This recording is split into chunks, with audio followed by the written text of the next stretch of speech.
Hello everyone and welcome once again to So Very Wrong About Games. I'm your co-host, a man with more money than sense, Mark Bickney, and with me as always is my loyal co-host, a man with more sense than a compost bin, Michael Walker. How you doing, Walker? Always good. I'm very glad to hear this. So we continue on with our as-yet unnamed retrospective intro segment. That doesn't really make a good acronym, does it? It does not. A EURIS. A EURIS. A EURIS. Okay, so our EURIS this week is Spirit Island. A year ago, we talked about Spirit Island. And let me just start off with a rather leading question, Walker. You've played Spirit Island several times in the past year, haven't you? I wouldn't say several. At least twice. Under what circumstances... I mean, how cruel are our friends that they would make you play Spirit Island? I know. They know. Yeah, they're awful people. We knew this already, though. Fair enough. I mean, I've played Spirit Island many times over the course of the past year. It's getting the recognition that it quite frankly deserves. I was a little concerned that it might not find its audience. It's been picked up as a favorite by many, many people. The expansion was successfully kickstarted. I've played with the expansion material several times in the latest round of playtesting. I liked some of the spirits a great deal. My favorite probably being Grinning Trickster Stirs Up Trouble, who actually just can flood the board with a series of somewhat random effects, and your challenge is just to make good out of it. Not quite as engaging as Drowning People, but then again, what is? Exactly. And has your opinion changed over the course of the past year, Walker? No. No. Have yet to lose. It's still just a breeze through. Maybe one day it'll get hard. I don't recall that being your primary objection at the time, though. It was one of your objections. It was. It's just a game not for me, that's all. I wonder if it's the card cycling that I don't like. I'm not sure. Sure. I have an affinity for an infirmity. I have an infirmity to card cycling games like Dead of Winter, Police Precinct, Spirit Island.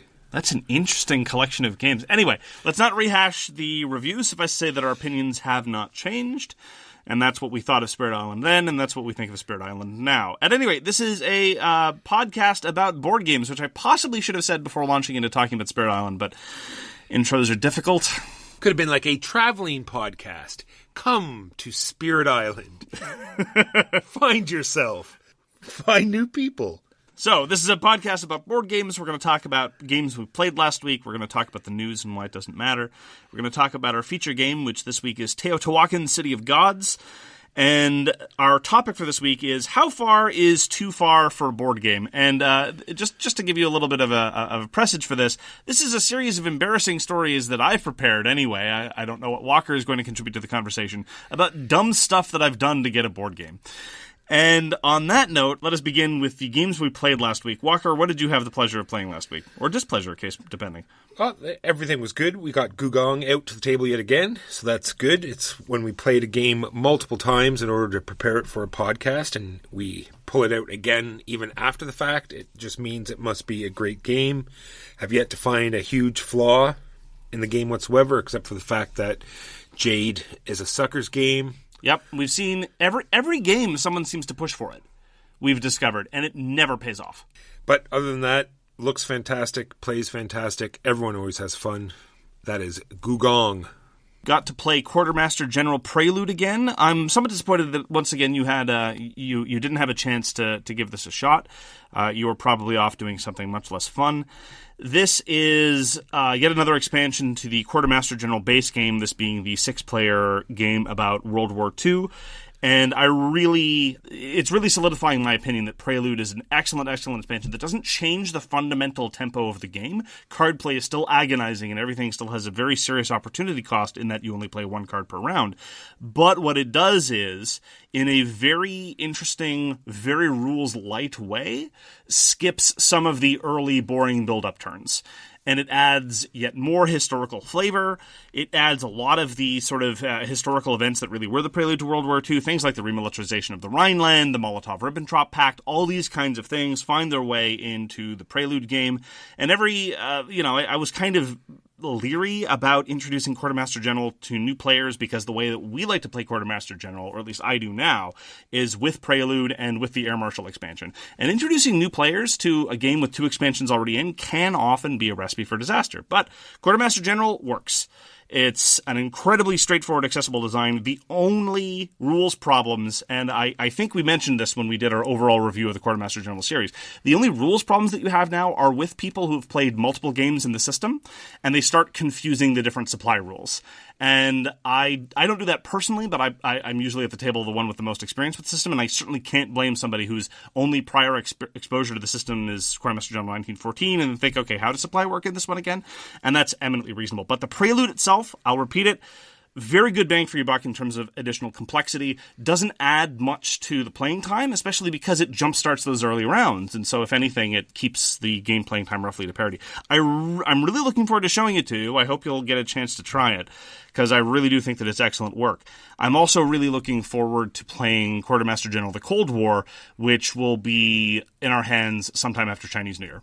Which will be in about several years, I'm sure. Yeah. I got tricked into playing a GMT game called Triumph and Tragedy. Oh, dear Lord. And let me tell you, there was definitely some triumph, and there was, in fact, some tragedy as well. Okay, why don't we start at the very beginning, all right? Let's slow down for a second. Well, my mother met my father. What is your beef with GMT games? Let's cover this. I was. No, you do have a beef with GMT I do. games. No, I was saying I was thinking of an intro to this part was that I opened up this mustardy yellow, pinky, not quite red, blue sort of purpley box because, they don't know what basic colors are. And we played this fantastic game called Triumph and Tragedy. I really do sometimes get the impression that you want the entire world to look like FFG games. It's not that, we talked about this briefly after the game, and I just feel as though that the games would be more accessible to the general public if it just had a more welcoming cover. That when you look at that cover, all you see is dry war game, straightforward. Like you said, I'm sure that appeals to their market, but I'm saying if they want to appeal to a broader market or get people to try their games, then maybe just have a more welcoming cover. I genuinely don't know anything about marketing or shelf appeal or anything like that, but they've got an established fan base that's well earned because GMT games are not universally good.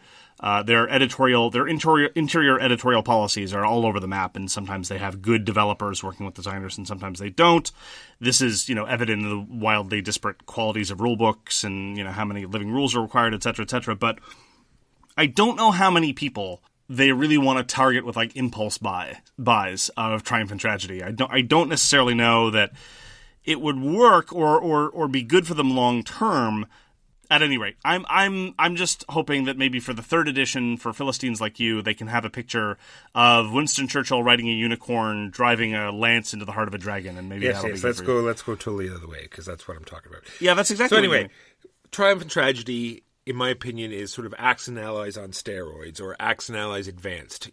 Those who have not played Axe and Allies or Triumph and Tragedy, it's Axe and Allies, but you get to upgrade your units, and your units are all hidden, and there's a huge economic game being played on the side as well. I'm a sucker for games that integrate diplomacy, economics, and warfare well. And really, to my mind, there are two games that do it exceptionally well. One of them is Senji, which is a 90-minute Euro game. And then there's Triumph and Tragedy, which is a 3-player game about World War II. Although even that, I think, is doing the game a disservice, because Triumph and Tragedy starts in 1936, and it is possible, and indeed I've played some games, for the game to end without anyone firing a shot. And that is very much the game's credit. This isn't one of those games where you turtle for 2 hours and then there's a massive blowout at the end. Sometimes that happens, but I've never played a game like that. The game system definitely allows for that. And it's a block game. And it's designed by Craig Besinque, who's done a lot of block games before. He's done a lot of work with Columbia Games. They mostly do block games. This is for people who know about the war game market. And Triumph and Tragedy, all the military units are blocked, so they're not hidden. It's just you don't know what they are. And the unit mix, the aspect of combined arms in Triumph and Tragedy is brilliant. The production model, whereby you pay for military units, is brilliant. Whereby you pay for the cards that power your diplomacy and your economic development is brilliant. It is very flexible in terms of how you approach things. You're not locked into the West and the Soviets versus the Axis powers. You're not locked into what actually happened historically in terms of the diplomatic situation. And for what it's worth, as a minor aside, I actually think that models the historical events better than a lot of the so-called, more accurate consims, where just because the various Eastern and Baltic states went the way they did, that they're locked into that forever and always in every rendition of the Second World War. I actually think that degree of flexibility is much more historically accurate. There's room for there's room for the actual historical events. It's very easy for Paris to fall very quickly to an Axis offensive. It's possible for things to get drawn out. There's a possibility for a Normandy landing, which is more or less what happened in our game. Our game was ended, just to give you a sense of how historically flexible and wild it can get. The Western powers actually declared war on the Axis in 1938. And engaged in protracted fighting in the Ruhr Valley. That initially went well for the West, but then the Axis fought back. During this period, the Soviets started building up their military force along the border, and as I recall, the Soviets declared war on the Axis as well, didn't they? They did. In 30... was that 41 or 40? I can't remember. 40. Okay, in 1940. And then the Soviets declared war on the West in 42 in an attempt to conquer India. But the brave boys from the Anzac forces fought back, captured the southern industrial heartland of the Soviets in Baku, and then when the third wave of American reinforcements landed in Berlin, securing a Western victory by military forces. Anyway, this was... I could go on for hours about Triumph and Tragedy. I think it's a brilliant, brilliant design. You mean for another hour? Oh, jeez. So... What else have you got to say about Triumph and Tragedy then, Walker? Well, you mean I get to talk too? Well, yes. Okay, great. Well, what I'm just going to say is that it is a game for 3 players and only 3 players, and it does a fantastic job at that. It seems very long, but we talked about it afterwards, and it sort of needs to be that length, because it needs to give 2 of the players the impression that they have time to do something, whereas if it was a shorter game, then they would jump over Germany almost immediately because they could see that Germany was getting ahead, whereas because it's a longer game, they have this perception that they have time to stop them in the future. Yeah, well, there's definitely time for the ebb and flow. And one of the reasons why it was a longer game, our game was about 5 hours after the rules explanation and setup. And that is definitely on the longer end. Most of the other games I've played of this have been closer to 3.5 to 3 hours even. This is because the war did start early, and everyone was involved in the war for much of the game. Because, as I say, the game can end economically or by technological development. And just for context, although the West did win by a military victory, the Soviets were also very close to a military victory in a couple places. And had the West not conquered the 2 capitals that they did, on the very following turn, we did the what-if scenario, and the Axis would have developed the atom bomb in early 1944, and that would have ended the game too. Anyway, I've seen games end in 1939. Those games are obviously much shorter. Purely economic and diplomatic games, much shorter. Anyhow, I was actually a playtester for Triumph and Tragedy for 5 hot seconds. I was the worst playtester ever. The designer was very, very kind. He shipped me wooden blocks, and he sent me stickers and everything, and then I put in 1 or 2 sessions before I had to move, and my life fell apart, and I just wasn't able to participate anymore. But Triumph and Tragedy is one of my all-time favorite games. I only get to play it very rarely, largely because people around here hate GMT, I think exclusively because of their cover designs, and I think that's a shame. And that's our feature game of the week. Oh, come on! Triumph and Tragedy. What else did you play this week, Mark? So I played a game called Triumph and Tragedy, and I'd like to spend about 10 minutes talking about why it's great. So I played a game called Goodcritters. Goodcritters is the American localization of a German game called Teotihuacan, which is, in the German edition, it was a game about corrupt politicians. In the American version, it's a game about gangster woodland creatures.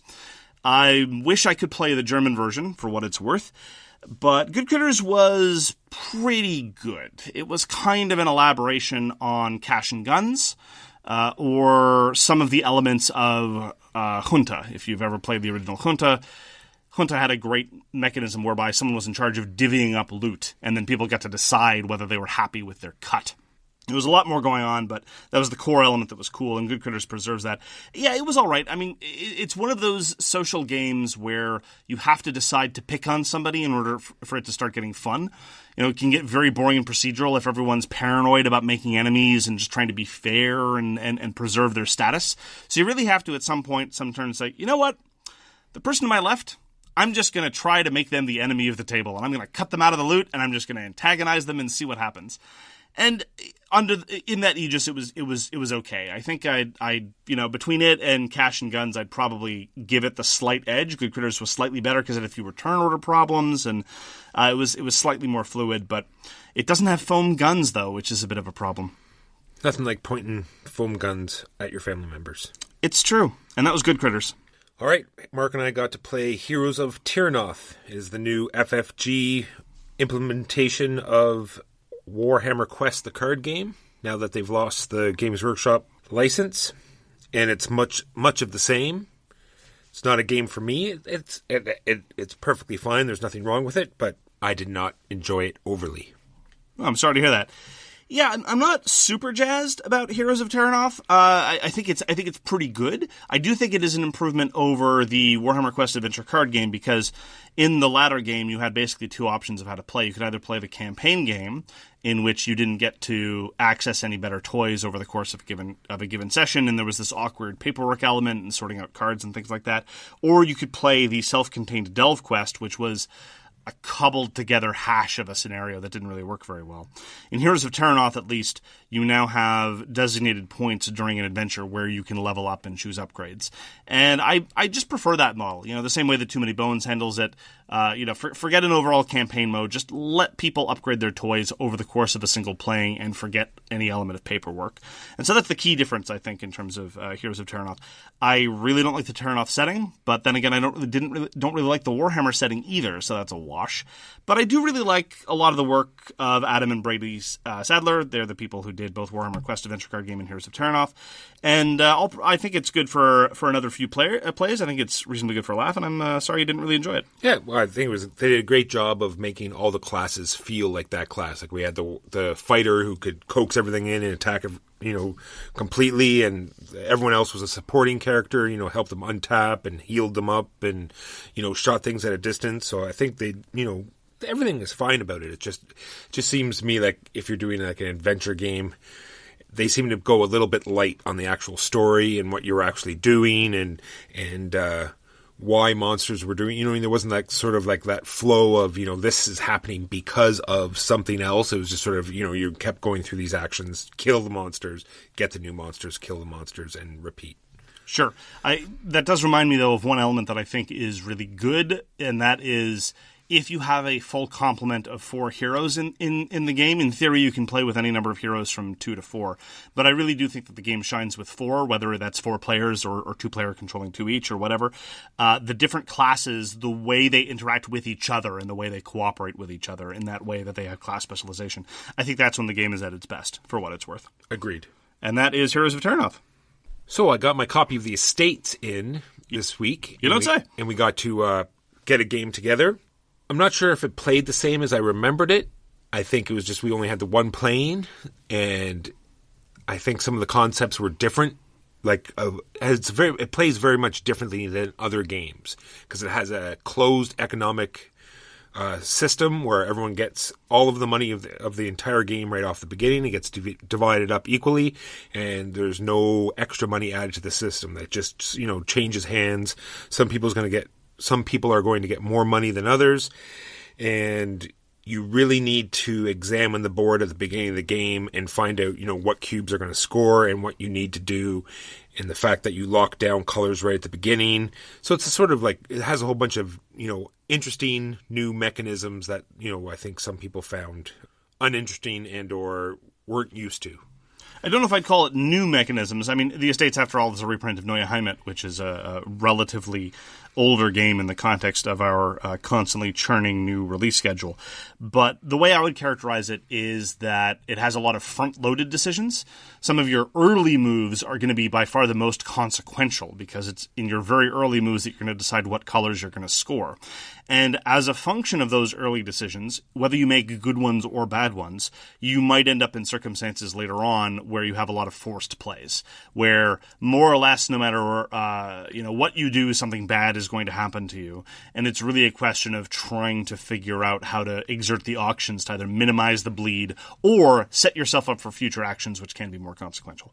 And that combination I find a little displeasing, a little disquieting. Auction games already tend to have a lot of front-loaded decision-making because, for your first few games or even in the first few turns, you don't know what things are worth. And the Estates really leans into that, I think. That's my impression as to why some people didn't necessarily take to it. It was reasonably quick. I'd be interested in trying it again.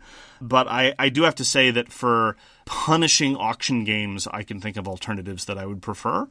And the added elements of board play that the Estates had didn't really grab me particularly. So it was interesting, a design that I respect more than I enjoy. I very much want to play it again. Get that feeling back again. And I think once people have tried it a few times, then they'll understand how it works, and I think we'll appreciate it more. Last week I had a couple very different games of Gaslands, and I've been talking a lot about Gaslands, I know, but they were both illustrative, I think, because they were both showing off Gaslands sometimes at its worst, and yet I still had a blast playing it both times. We played one game which was an 8-player free-for-all, which had loads and loads of downtime, craziness going on. And there was even more downtime for me because the way I play Gaslands is extremely conservative. As we talked about in our Gaslands review, you can roll skid dice to shift up or shift down and do crazy maneuvers. I tend to avoid that much of the time. I just, move and shift up by the by default template actions. And so my turns tended to be literally 5 seconds long. It's like, okay, take this template, move, I'm done. And despite that, I still had a reasonably good time. And I gotta say, 8-player free-for-alls are not really what miniatures games are generally meant to do. So even at its very worst, I think Gaslands shines. And the game took 2 hours with 8 players, some of whom had never even played the game before. So that's amazing. And I also played some of the other scenarios. There's one scenario where you run over zombies, and that's the way you score points. And whoever has the most run over zombies at the end of the game wins. I think that that scenario had some termination problems and some weird interactions with disqualified vehicles. Basically, if you're carrying zombies and you get blowed up, you drop some of your zombies. But if you're carrying zombies and you run off the edge of the map, you keep everything. And so that created a perverse incentive for some very strange actions. Anyway, despite that, had a lot of fun. If you have already picked up Gaslands, there's a new free expansion called Time Extended 3. I suggest you take a look. It introduces some new interesting stuff. If you haven't tried Gaslands, why the heck not? So that was more Gaslands. All right, now that you said Gaslands, remind me of what a comparison I wanted to make was, I don't even have on my list, that we played Hero Realms. I talked about Hero Realms 2 weeks ago, and then, a complete flip-flop. Our first scenario was fantastic, I had a lot of fun, was waiting to play it again, looking forward to playing it again, and then the second installment was terrible. Like, it brought in these rules where, you don't get the money, like reduce money so you can't buy cards, and then another card comes up and says you can't play action cards, just like mechanisms that, make the game unfun, that take you out of the game, that make you don't have a turn. It made no sense, and we looked through the rules, one of these things where we had to stop and say, we must be doing something wrong, and we weren't. It just was not a fun scenario. Based on what I heard, you tried it twice just to make sure you were doing it right. And the second time you actually just called it in the middle because you were just... That was the third time. It was like, because after the first one you have like 2 options, like chase this guy or chase that guy. So we played, chase the one guy, tried that twice, then said, okay, well, maybe we're not supposed to win that. Maybe it's supposed to be that hard because you were supposed to, chase this other guy. So we go back to that, and it has the same card mix, discard all your cards, or can't spend money, or can't play any of your cards. And it's just like, well, what? It just was so weird, and unfortunately was not a fun experience. Yeah, I wasn't there. I can't comment, but it wouldn't surprise me if a game as simple as a Realms game might start breaking down the moment you try to elaborate it a little bit too much. The incredibly stripped down deck builders like the Realms games, like Shards of Infinity, as you would say, they're good for what they are, and if they try to be something else, then maybe it won't work. That's right. Agreed. So those are the games we played last week. Let's move on to the news and why it doesn't matter. All right, so first off, I have a game announcement is Metal Gear Solid. We all love Metal Gear Solid. And do we? And do we, though? We do. Do we really? And it also comes with Mark's favorite designer, Emerson Matsushi, because Mark loves Spectre Ops and Century Spice.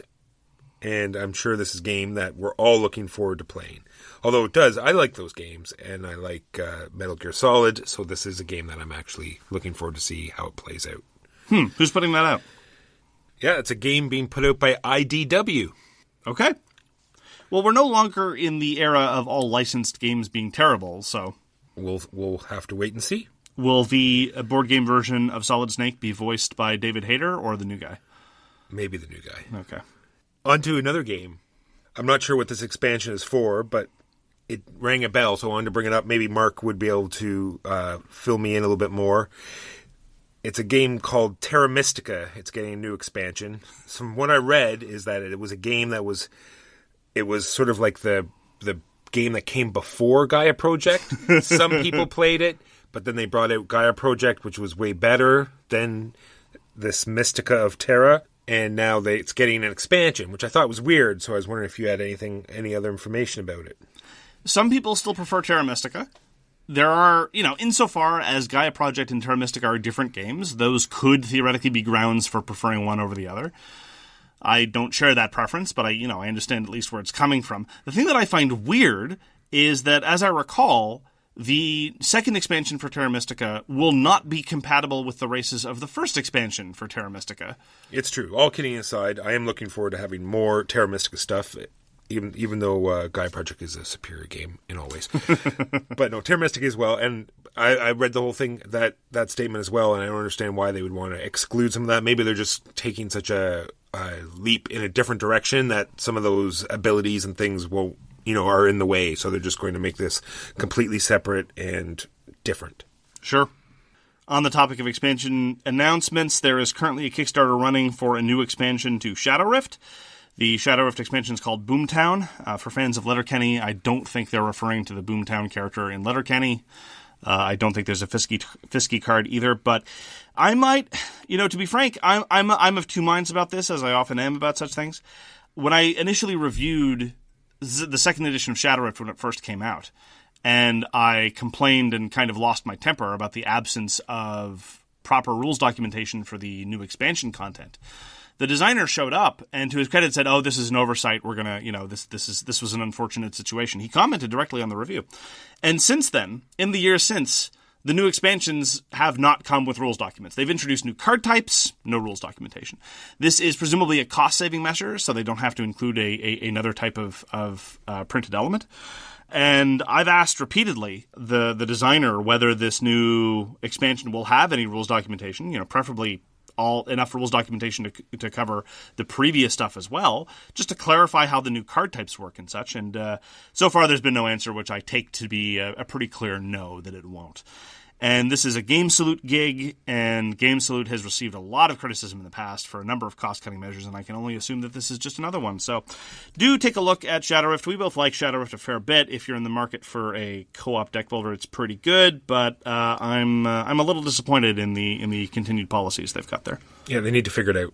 Also, on the news of expansions, What's Your Game is putting out 2 expansions for 2 of their games. They're going to be running a Kickstarter, so I'm hoping I can get in on my usual giant bundle deal and get both games and both expansions. The games are Madeira and Zangyo.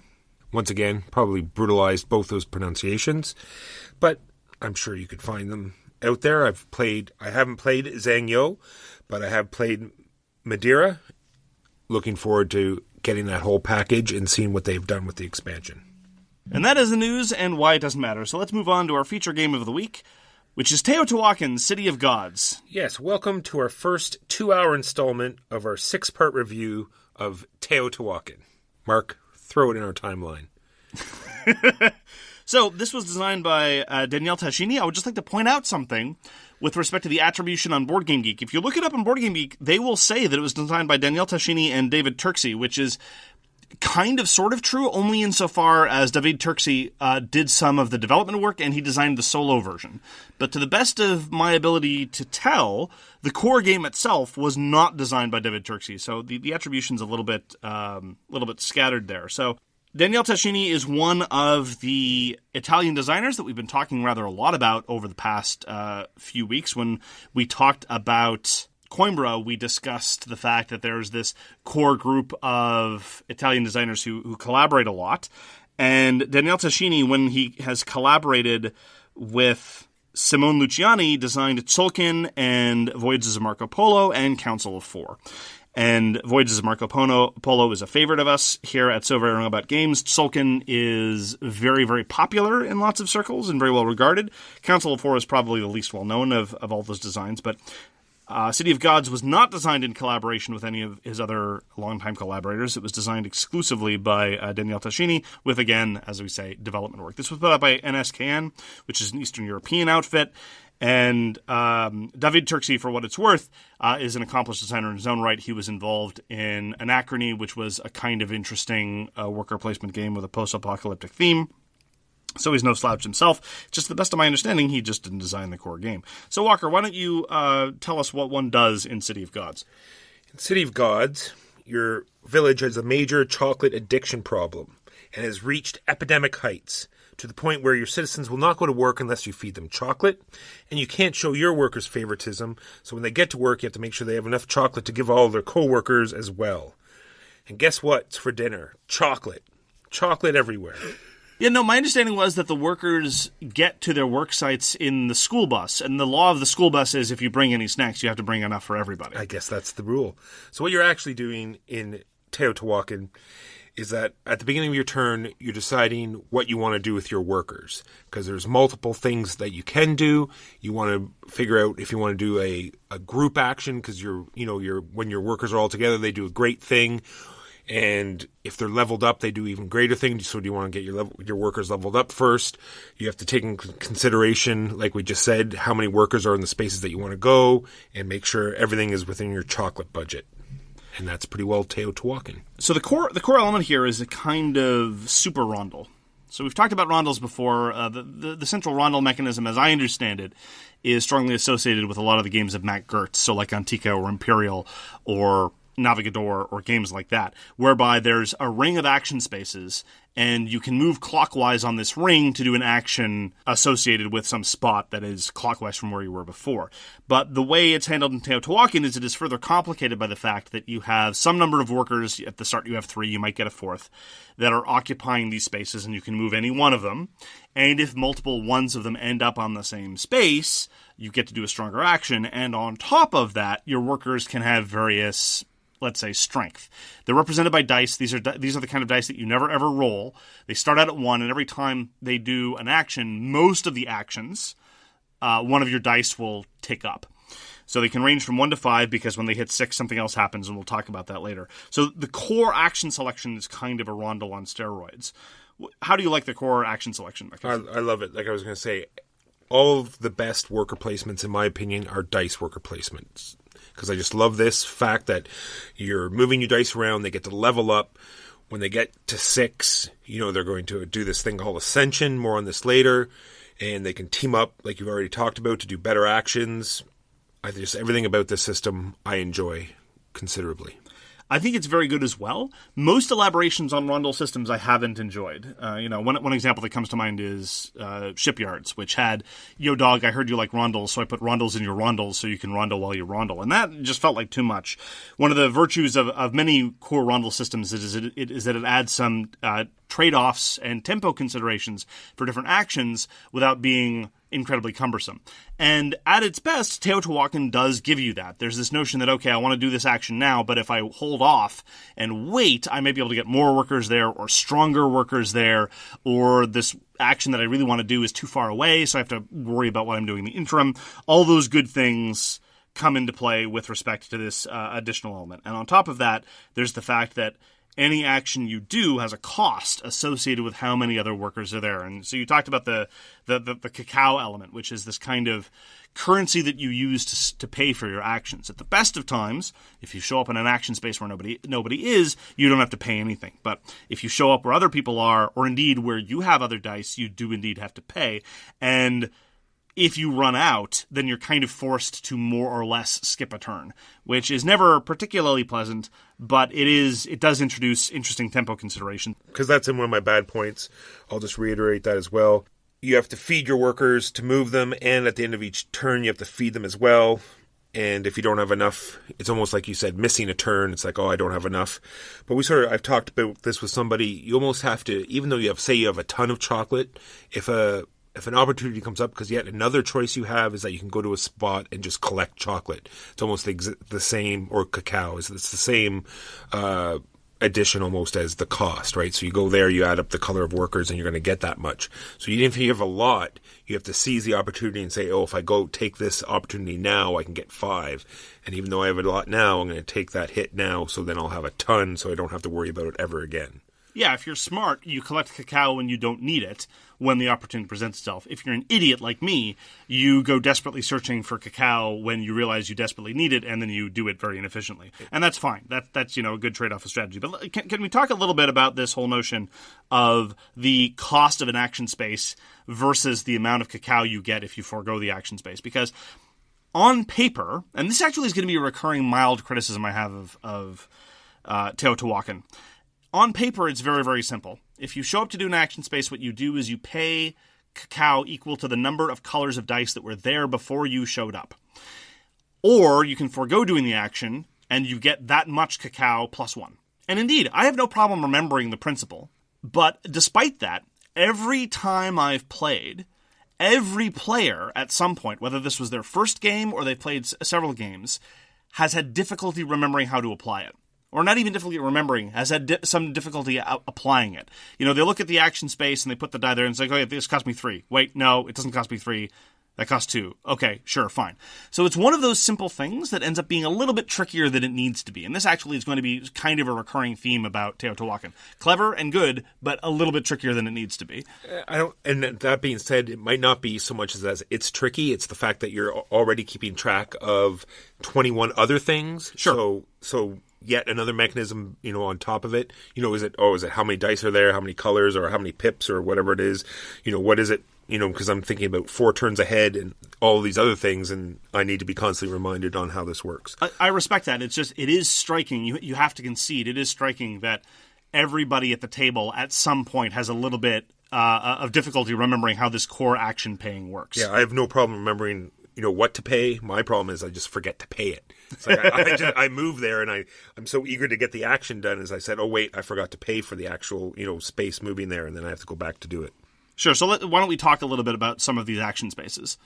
So there are 8 different action spaces, and we can talk about each one, but I think it all pretty well breaks down into gathering resources in order to build this pyramid. Essentially, Walker gave me very, very good advice when we sat down to play the first game, because when you first sit down to play Teotihuacan, and indeed if you read the rules, you'll get this experience as well. You'll drown in 8 different action spaces that can be activated in a couple different ways in many instances. The standard load of iconography for your medium weight euro, which is to say a fair bit. Tracks upon tracks upon tracks, because every modern game needs... Every modern Euro game needs tracks. I have a paragraph for this because it's in my bad thing. So, too much busy work leads to... So many things lead to other things.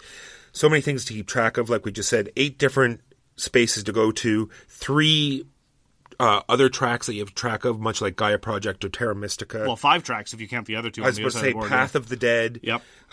There's a pyramid that you're building. There's masks that you have to keep track of. There's all of this going on, and like you said... We'll circle back to that in just a moment, but I just want to just sort of reemphasize the good advice that you gave to me. And this, I think, is one of the virtues of Teotihuacan. At the end of the day, this is a game that you can sit down people in front of and say, look, there's a lot going on. When in doubt, build the pyramid. And that's exactly what you told me the first game, and it was great advice because it gave me something to focus on, and it let me acknowledge this is not necessarily the smartest way to play, but it's definitely a good way to play for your first game. It allowed me to sort of put blinders on and say, all this other stuff, this is the sideshow. This is what I need to do whenever I possibly can.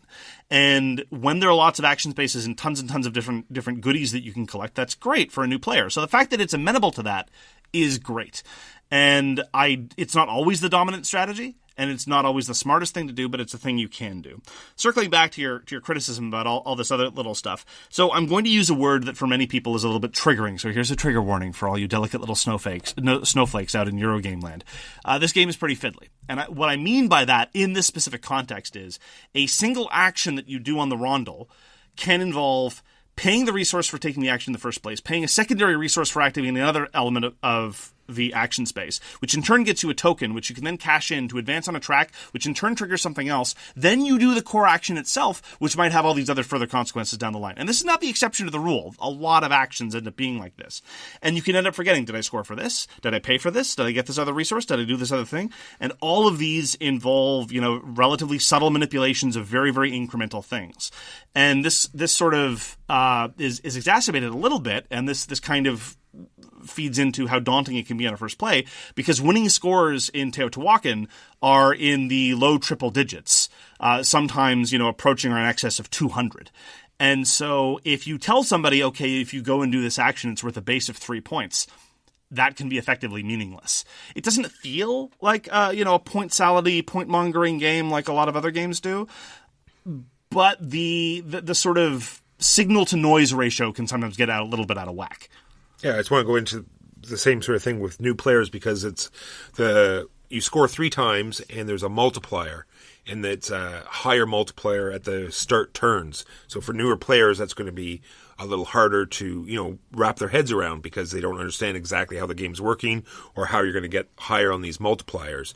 Because for every step on the pyramid that you've built, the first turn is ×4, and in Path of the Dead, the multiplier is higher at the beginning of the game, because as you put buildings out, it goes down. So if you don't understand exactly how these things work, you're going to get very much behind very quickly.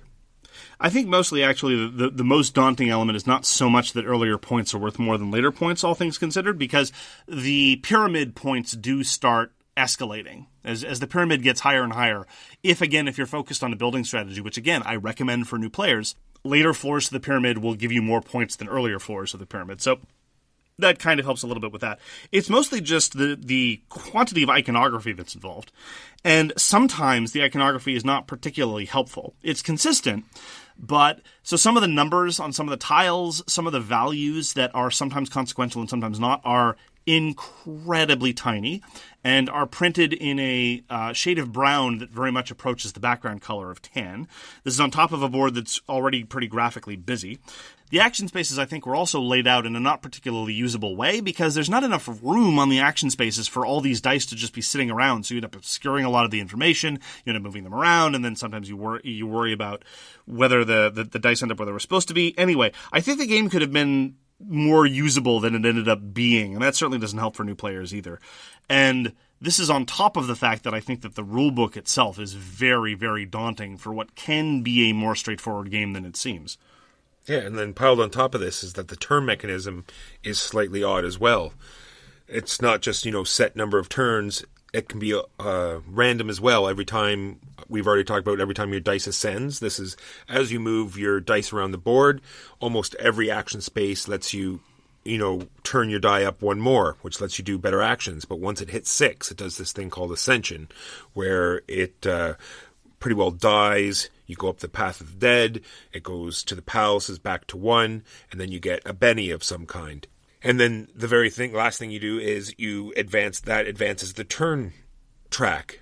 Not only that, every time the last player goes, that also advances the turn track. So depending on how many people ascend their dice that turn, that could drastically shorten a turn length or make it extra long if everyone just, spaces out their ascensions. And it's also advancing the turn track for both Ascensions and at the end of a complete round of turns. Those are easily forgotten things. And again, just adds to the general sense of component upkeep that the game encourages. So let's talk a little bit about Ascension. This reminds me of something. And I almost never talk about this in the context of Eurogames, but I actually found it quite striking in the context of Teotihuacan. The theming is a bit weird, insofar as the game itself, in terms of what's in the rulebook, because I did the stupid thing and tried to learn the game from the rulebook, it doesn't even mention where Teotihuacan is. It doesn't even begin to mention anything about it. It doesn't talk about anything about the culture or anything. It just says, there's this place called Teotihuacan. And then it goes on to standard Euro boilerplate. You're a powerful family and you're trying to get prestige, blah, blah, blah, blah, blah, essentially meaningless. So I had to go look it up. I didn't know if it was Aztec or Proto-Mayan or Incan or whatever. And, it's pre-Incan, possibly Proto-Mayan, so for what it's worth. And this whole notion of ascension of the dice also is kind of bizarre. I didn't understand what it was supposed to mean thematically. We infer that the worker's dying because when the worker goes to 6, it gets removed from the board, and you advance on the Path of the Dead. But the Path of the Dead is just the name of the major street that ran down the middle of Teotihuacan. So are they... What does Ascension mean? Like, they could have just called it retiring. If they'd called it retiring, I would have zero questions about what was going on. But Ascension makes no sense to me. And, you know, this is one of those areas where I really do appreciate those little sidebars that you can put in rulebooks saying, oh, by the way, when we're talking about Ascension, this is what we mean thematically for what's going on. I personally would have appreciated that. Very, very minor quibble, but so you have it. So we touched on the Gaia Project or Terra Mystica tracks. There are 3 different gods that you can worship. And there's all sorts of different ways you can go up on these tracks. One's going to give you extra cacao, one's going to give you victory points, and one's going to give you free materials as you go up. And just like Terra Mystica and or Gaia Project, if you get to only one person can be at the very top, and if you get second to the top, then you're going to engage these even more end of game scoring opportunities, even more stuff to keep track of. With all this going on, it is, I think, a minor miracle that Teotihuacan feels as focused as it does feel. And this is, I think, high praise for the game. The fact that it doesn't end up feeling like a point salad-y, meandering experience where you just go around and get whatever you want is, I think, very impressive. And this is true whether you decide to focus on buildings, whether you decide to focus on stairs, whether you decide to focus on one track or another. Or masks. There's a number of different ways to do it, but at the end of the day, it feels relatively focused despite the sheer volume of stuff that's going on. And as people who regularly listen to the podcast know, I do not like it when Eurogames especially, but designs generally, feel just unfocused and I don't feel like I have any general purpose and I'm just wandering around getting the low-hanging fruit wherever it happens to be. So, kudos to Teotihuacan for that. So a good point I have is that it's going to be different every time you play it because there's all sorts of counters in this game. So here we go. Techs. You have techs that you have to keep track of every time. When you land on different spaces, you're going to get this advantage. The end-of-game victory point tokens that I just talked about, they're going to be different every time. The action spaces, you actually shuffle them out and you put them on different spots of the board. That's going to drastically change how the game is played. The step tokens, on how they come out, same thing as the building tokens. It will change because there was a couple times in the game we just played where it's like there was no advantage to going to the building space because of the building tiles that were there at that point. Same thing with the step tokens. Then there's these gray tokens which populate multiple places all over the board. The different tracks, the Path of the Dead, the 3 different god tracks, a whole bunch of spaces on the board that you lock your guys into that we haven't even talked about. So all those gray tokens are going to be different every turn. It has a very interesting starting tile system. At the very beginning of the game, everyone gets 4 of these tiles. You pick 2 of them. It tells you where your workers are going to start. It also gives you a starting income. It also maybe pushes you a little bit on a certain track. It very much did today. One of my tiles said you're going up the Path of the Dead right off the hop. I said, well, this is the way we're going to go. And then there's the palace tiles. There's the action space number 1 is the palace. It's where your guys go after they send back to number 1. And there's these 3 tiles that change every game that you lock your dice into that give you, different ways to either score points or get resources. So all of these things change every game and have the opportunity to make it a different experience every time you play it. A lot of those differences I have personally found to be relatively superficial in the way that lots of varying setups for games like this tend to be, which is fine. The one difference that I think is very consequential and I quite like is, just as you said, the way the action spaces are arranged. Because it's a spatial system, because it's a rondel system whereby you can move only up to 3 spaces clockwise, where a resource space is relative to the thing that you buy with that resource will be very, very, very determinative about how you ought to pursue victory. And that is the part that I most appreciate about the variability of setup. I will say, though, that I'm getting a little bit tired of Euro games with tracks. I don't know what it is. I want to blame Stefan Feld, but I don't think it's his fault. I actually mostly think that it's Terra Mystica's fault. Every Euro game now has to have tracks, lots of tracks. You advance up tracks. I think the last game with tracks that I really, really, really appreciated the way that used tracks is Goa, and Goa was published 20 years ago. So let's go back to locking your dice, because we haven't really talked about it. Many of the action spaces have a way you can lock in your dice, so therefore it will be locked in there until you unlock it. And it will give you the option of doing 2 different things, probably getting a mask, getting a token of some kind, going up a track. You can either forgo your turn and unlock all your dice, or play 3 cacao and unlock all your dice. So it's yet another option, another way to get more tokens, another thing to do. The whole issue of locked versus unlocked dice, I think, is one of those things that really could have been excised from the design without doing too much violence. And I think you would have gotten a couple of serious benefits from that. I think, for one, the rules load would have been considerably lighter, both because you don't need to start talking about how dice get unlocked, and you don't have to worry about how the action costs are differently impacted for taking actions based on whether dice are locked or unlocked. And again, as I said, to circle back to my comment on how the action spaces, I think, weren't very physically well designed, the locked dice do not impact the action costs or cacao benefits for foregoing an action, but they're right there on the same tile, and they're typically only a couple centimeters apart. Yes, there's a specific action space for them, but it's not like there's a specific action space for the other dice. So there's this weird asymmetry there, and it ends up being a little bit usable. Anyway, I think my feeble mind was not quite able to internalize the benefits of, locking versus unlocking dice, and so that was like the one mechanism too many that I mostly just ignored for much of the game. All right, so I hit most of my points going through most of the stuff. Now I'm going to just jump all over the place and go back to hitting some things that we didn't hit. As in, some of the good points, we briefly talked about the techs. There's 6 different techs you can get, and they change up every game. And I think they really sometimes change, how the game is played, either make it more accessible or harder or easier. And they worked out very well. Then when you're actually building the pyramid, there's this matching system where you look at the 3 different tiles you can build, and it's like sort of like a spatial relations thing. You want to get to maximize all the symbols that you match up, and if they're colored, you even go up the god track. So that's interesting. Yeah, that part in particular, and this is a purely personal thing. This is not really a criticism of the game. It's this weird little spatial puzzle where you want to be able to take these different tiles and reorient them in a certain way and place them so that you maximize your points. But really, you're talking about eking out 1 or 2 or 3 more points max per placement, usually more just 1 or 2.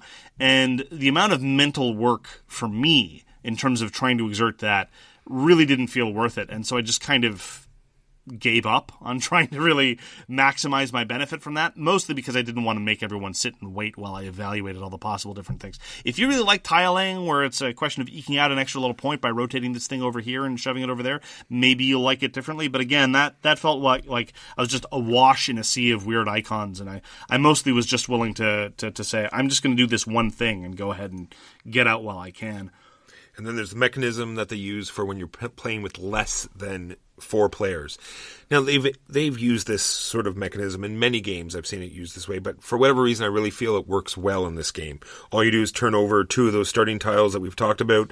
You put the colors that you're not using, and we've said about how it costs more to go to the space if there's dice there. So it just populates the board and makes some of the spaces cost more, and that changes up every turn. It's something that's quickly done, unlike these other scenarios you go through in games when there's a player missing. You have to go through all these different steps. This is a nice, easy way to go to it. Agreed. And the last thing I have here, it's literally written, you get to build a freaking pyramid. The pyramid is very visually impressive. I don't know what it is, but there is something really visually appealing about those very stark white wooden tiles that you use to build the pyramid. It's quite attractive in a game that I think is often just overly busy, visually speaking. And even though these pyramid tiles are indeed festooned with icons upon icons, it is quite visually striking in Teotihuacan to see that nice little step pyramid being built. I think that's quite neat. So all that being said, I am going to keep Teotihuacan for a little bit longer because I'm going to be looking forward to many more plays. Just for these reasons, you can play a different way every time. Like there's, like Mark said, you can go for building the pyramid, you can go to collecting masks, you can shoot up the path of the dead.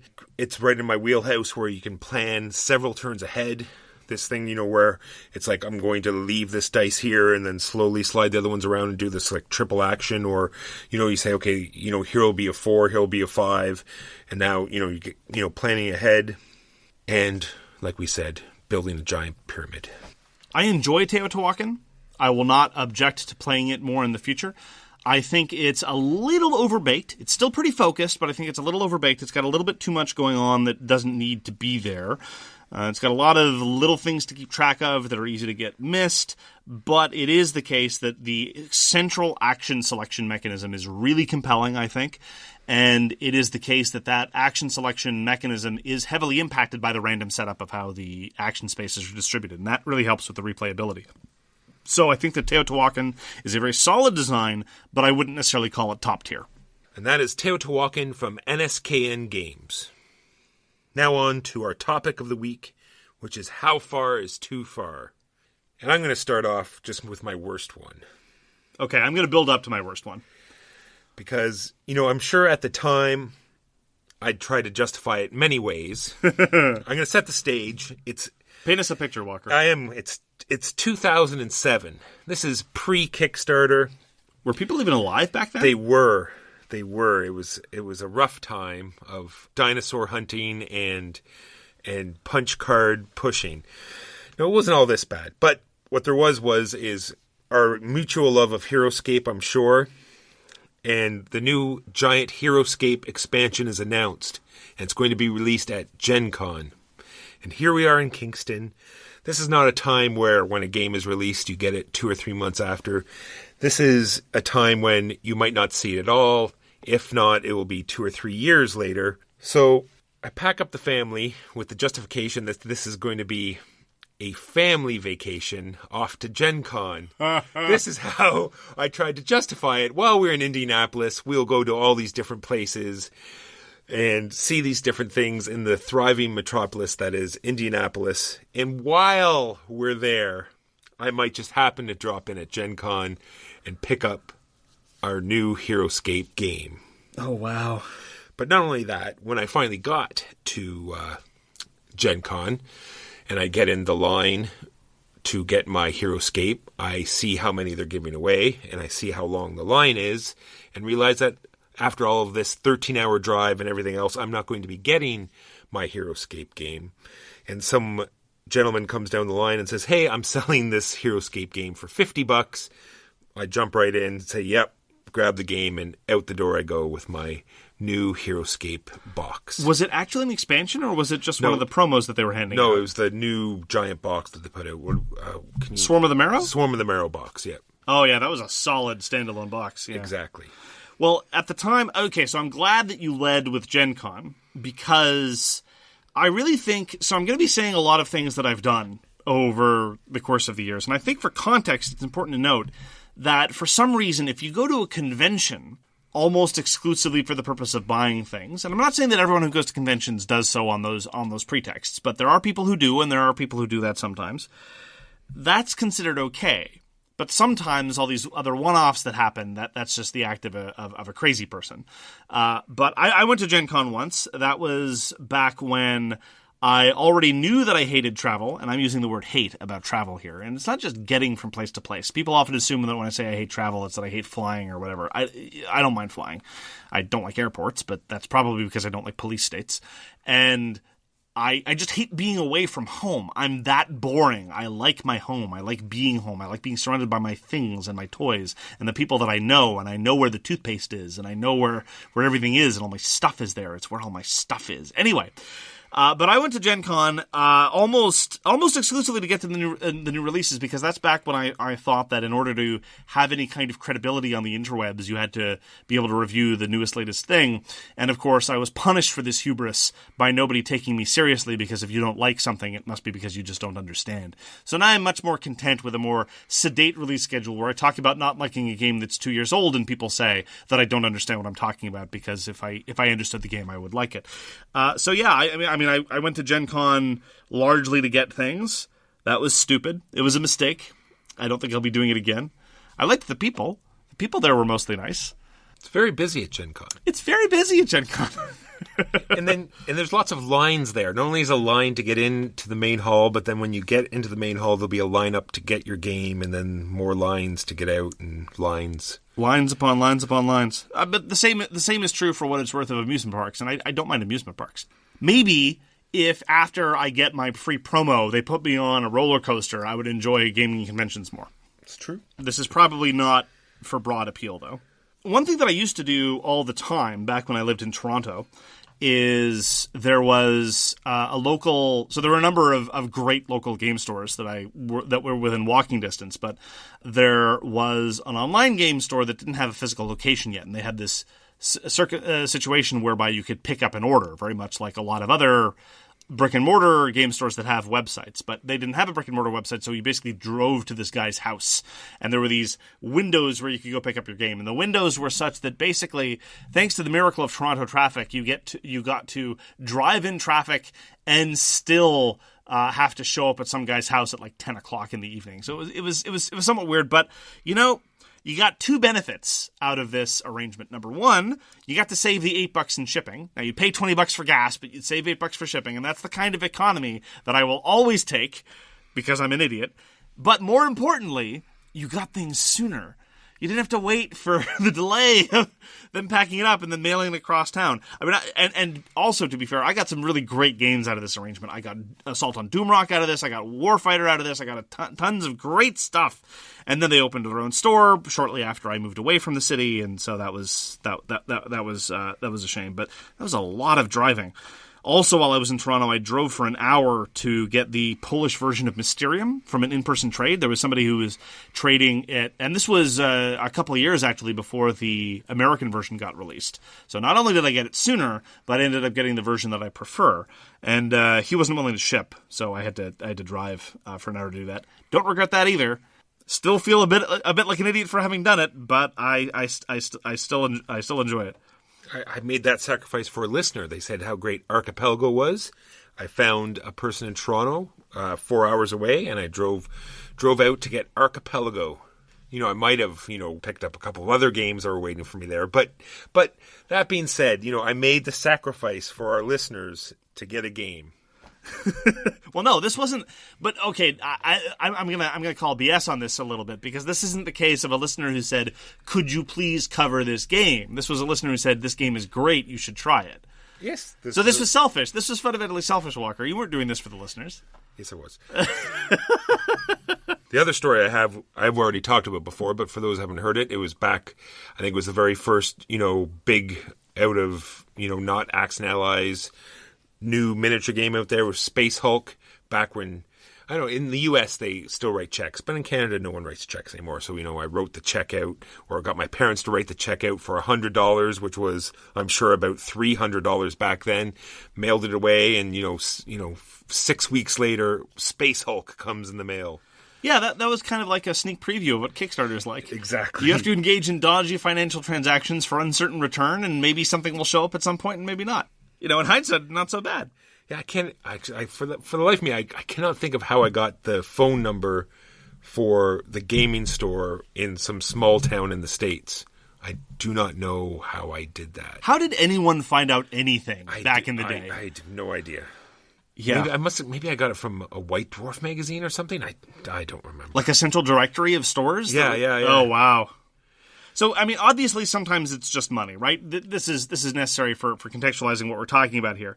And as a minor note, I am sick and tired whenever anyone on Board Game Geek or anywhere else shows up and says, "I'm a little bit disappointed that this game costs so much." And then a whole bunch of people start marching in very, very condescendingly, very holier than thou. It's like, well, you're not just playing for the components. You're paying for development time. You're paying for the hard work of the designer. I'm sorry. That's all true, technically, but it's beside the point, because you don't cost things on a curve based on how hard the designer worked. I've played lots of games where the designer was carefully crafting the game for over a decade, and they still cost the same as the guy who slapped something together in a couple weeks. You are paying for development time, but not really. Anyway, sorry. Just setting that aside. I still drive to the U.S. for trades. I was an ample trader when I lived in the States, but I haven't lived in the States for the past 3 years. Back when I lived in Toronto, driving to U.S. for brief visits is not what you would call convenient, because there's this, Great Lake in the way. But now that now that I'm in Kingston, the border is only about a 45-minute drive away. So the number of times when I've crossed over the border is very, very frequent. So 45-minute drive each way, not counting the border. There, though, the cost of gas is in a strange way kind of offset by the fact that I get cheap gas in the U.S. It may not be cheap gas for the U.S., but compared to how much gas costs here, it's definitely cheap gas. But I've had very, very strange conversations with border guards about board games. I'm sure they think you're a pack mule. They bring up your license plate and see that you go over like every other week. They wonder what's going on. Well, I have had to give sort of 5-second elevator pitches to men with guns about board gaming as a hobby in order to try to convince them that what I'm doing is not some sort of side hustle or some weird, legal marijuana muling. Pyramid scheme. Yeah, and I was actually really concerned on that topic. I was very concerned that the border crossing might be seriously complicated by the recent legalization of recreational marijuana in Canada, but I really shouldn't have been that worried because although I find interactions with armed individuals who can exert considerable power over you for no reason and with no accountability, I find that somewhat nerve-wracking. It is a relatively low-key border crossing. The only change that I noticed after the legalization of marijuana was just an electronic sign a few hundred yards from the border saying no cannabis at border crossings. And that's it. That's all they did. They just put a sign. I've never been asked if I was carrying any. They haven't, it's just the standard. I'm here to pick up a package. It's a board game, and that's it. Yeah, they should just put up a person that we both enjoy. Don't be stupid. Yeah, exactly. I think that's very much the attitude so far, and I hope it stays that way. I understand it's been a little bit different. For what it's worth, I understand it's been a little bit different at some other border crossings, particularly ones in the prairies where some of the border crossings are very close to more major towns. But anyway, there was one experience that I had a couple of years ago that was very unusual for board gaming, and that's when I was trying to order my copy of the first printing of Mechs vs. Minions, having to go onto a web store that was crashing and constantly hitting refresh. That was unusual. I hadn't done that in a long time, and certainly not for a board game. It's true. That reminded me of, that is another story. That's the first time that I've actually brought my hobby sort of to work. I was like sitting at my desk at work, the employees are sort of doing their thing. They probably think I'm over here, doing the scheduling or ordering thing. And I'm actually hammering on the refresh button, trying to get my order in for Mechs vs. Minions.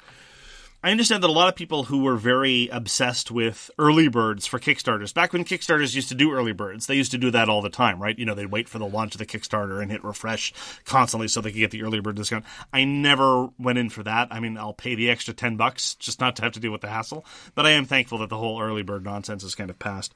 I'm going to totally break out of this whole topic because you said Kickstarter reminded me of something that I have to talk about. Okay. And that is these new stretch goals of putting the bits into the box. Because the Reichbusters has it and the new CMON thing had it where, hey, stretch goals, we're going to put the stretch goals into a box for you. Oh. I bet you're worried that the postal worker was going to show up to your door and pour the miniatures into your hands. But no, just in, we're going to put it in a box for you. Well, gee golly, thank you very much. Being as charitable as possible, I'm sure that Cool Mini or not looked at the effort they went into designing the Shogun box for all the expansions for Rising Sun and said, hey, maybe we should get some credit for this. But yeah, I agree with you. It is a bit of a nonsense stretch goal. And anyway, all this, the reason why Walker suggested this topic, and this may actually be a foreshadowing to something that we'll be talking about in future weeks, where I'll possibly talk far too long about a somewhat longer game that Walker doesn't really care about. So, as I've mentioned before, I'm a big appreciator of Francis Tresham's game Civilization, and there was a very strange project called Mega Civilization, which did a number of things. For one thing, it was a sort of a re-implementation of some of the advanced Civilization changes, but with an interesting twist on it. I prefer base Civ to advanced Civilization. And Mega Civilization is very much in the advanced Civ mold, but it has some differences that I was interested in trying out. And it goes up to 18 players, which is kind of ridiculous and unnecessary, but you can play it with fewer numbers of players as well. Anyway. Why would you? Yeah, I don't necessarily see that happening. But I was interested in trying it, but it was a relatively limited release. Very expensive product, very big box. It kind of dribbled into some retail channels that I had access to, but those copies immediately disappeared. And every time they did, I was like, I probably should have jumped on that. I'll admit it. A lot of this is driven by what other people would derisively call fear of missing out. It's not really fear of missing out. It's just that it's more the notion that I genuinely enjoy having these physical possessions. It's not just the fear of the opportunity cost, is that I genuinely appreciate having these collections. We've talked about this before. I am a superficial, materialistic individual, and I genuinely like having these things. And if you have the means, why not? I mean, look, at the end of the day, the moment you start scrutinizing any optional purchase, it's all going to look frivolous. And I'm not going to assert that what I'm doing is not particularly frivolous. It's very frivolous, but I will defend frivolity in many contexts, even if it's not frivolity that I recognize. Anyhow, so Mega Civilization came and went a couple times, and then there was some announcement that they were going to parcel it into an Eastern Civilization version and a Western Civilization version, so slightly cheaper, slightly smaller one, so you didn't have to go all in for the Mega Civ. But that got kiboshed by a lawsuit, apparently, and now there's been radio silence from the developers ever since.